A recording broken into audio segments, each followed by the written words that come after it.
GVMC 97వ ward TDP corporator వసంత భర్త శంకర్రావు సాగిస్తున్న భూ కబ్జాలపై నిగ్గు తేల్చాలని పెందుర్తి మాజీ ఎమ్మెల్యే అన్నంరెడ్డి అదీప్ రాజు డిమాండ్ చేశారు. రాంపురం వైఎస్ఆర్ కాంగ్రెస్ పార్టీ కార్యాలయంలో ఏర్పాటు చేసిన మీడియా సమావేశంలో జీవీఎంసీ 95వ వార్డు కార్పొరేటర్ ముమ్మన దేవుడు, వైసీపీ అధ్యక్షుడు మహేష్లతో కలిసి ఆయన మాట్లాడారు. చిన్నముషిడివాడ రెవెన్యూ పరిధిలోని సర్వే నెంబర్ 113లో బీఆర్టీఎస్ రోడ్డుకు ఆనుకొని 500 గజాల విలువైన స్థలాన్ని సేనాపతి శంకర్రావు కబ్జా చేసి అక్రమంగా కట్టడం చేపట్టారని విమర్శించారు. ప్రభుత్వ స్థలంలో అక్రమ కట్టడాన్ని ఎలా సమర్థించుకుంటున్నారో తెలియజేయాలని అదీప్ రాజు డిమాండ్ చేశారు. ఎన్నికలైన 100 రోజులు కాకుండానే ఇలాంటి దారుణాలకు టీడీపీ నాయకులు ఒడిగడుతున్నారని, ఎన్నికల ఖర్చును అప్పుడే వసూలు చేసేశారని ఆక్షేపించారు. ఇప్పటికైనా అధికారులు స్పందించి శంకర్రావు కబ్జాను నిలువరించాలని, లేకుంటే పెద్ద ఎత్తున ఆందోళన చేపడతామని హెచ్చరించారు. ఇది అక్కడ ఎటువంటి నిర్మాణం, అక్కడ కేవలం ఒక షెడ్ మాత్రమే. ఇప్పుడు ఉన్నటువంటి ప్రజెంట్ సిచ్యువేషన్ ఈ షెడ్ అక్కడ వేయడం జరిగింది. దీంట్లో ఎవరైనా నివాసం ఉంటున్నారండి? ఒక్కసారి ఎవరైనా నివాసం ఉండేటువంటి స్థలమేనా ఇది? చూడండి చక్కగా.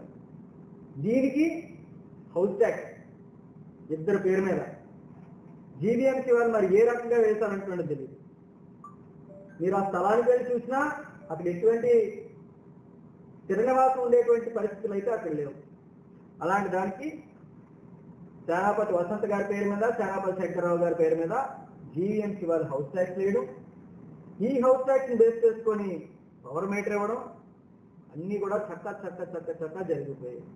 ఇంటికి ఏంటి అంటే ఇది ప్రభుత్వ భూమి.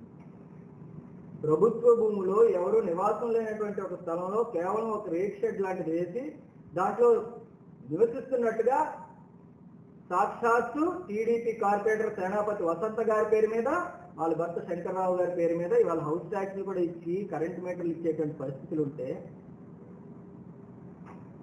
ఇంకా 100 రోజులు కూడా పూర్తి అవ్వక ముందే ఈ రకమైన పరిస్థితులు ఉంటే, ఈ ప్రభుత్వం ఈ 5 సంవత్సరాలు పూర్తి అయ్యేలోపు ఎక్కడ ఒక గజం ప్రభుత్వం భూమి కూడా విడిచిపెట్టేటువంటి పరిస్థితి ఉండదు అంటున్నది నేను తెలియజేస్తాను. కాబట్టి తక్షణమే మేము కోరుతున్నది అధికార యంత్రాంగం అంతటినీ కూడా దయచేసి, అధికారులు అంటే మాకు గౌరవం ఉంది, ఇటువంటి తప్పుడు సంకేతాలు ప్రజల్లోకి వెళ్లకుండా ఎవరైనా ఒకటే తప్పు చేస్తే అనేటువంటి విధంగా ఒక మెసేజ్ వెళ్ళేటువంటి విధంగా తక్షణమే చర్యలు తీసుకొని ఏదైతే అక్కడ ఉన్నటువంటి ప్రభుత్వ భూమిని, విలువైనటువంటి ప్రభుత్వ భూమిని కాపాడతారని చెప్పి కోరుకుంటూ, మరి ఏదో నిన్నే చూసాం ఏవో నోటీసులు ఇచ్చారని చెప్పి, ఏవో నోటీస్ ఇచ్చాం తూతూ మంత్రంగా మా పని మేము చేస్తాం కదా అని చెప్పి వదిలేకుండా చిత్తశుద్ధితో ఇది ప్రభుత్వ భూమి కాబట్టి దీన్ని కాపాడుకోవాల్సిన బాధ్యత అందరి మీద ఉంది. మరి అధికారులు తక్షణమే స్పందించి దీన్ని మళ్ళీ హ్యాండ్ ఓవర్ చేసుకొని గవర్నమెంట్ బోర్డు పెడతారు అని చెప్పి మేమైతే కోరుకుంటున్నాం. అది అవ్వలేని పక్షంలో ఖచ్చితంగా మేము కూడా రోడ్డు మీదకి ఎక్కాల్సిన పరిస్థితి కూడా వస్తుంది.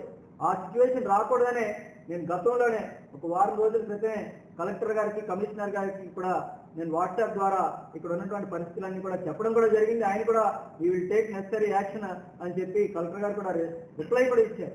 అయినప్పటికీ కూడా ఈ రోజుకి ఎటువంటి పురోగతి లేదు. దయచేసి ఇప్పటికైనా తక్షణమే దీని మీద చర్యలు చేపట్టాలని చెప్పి మేమైతే కోరుకుంటున్నాం.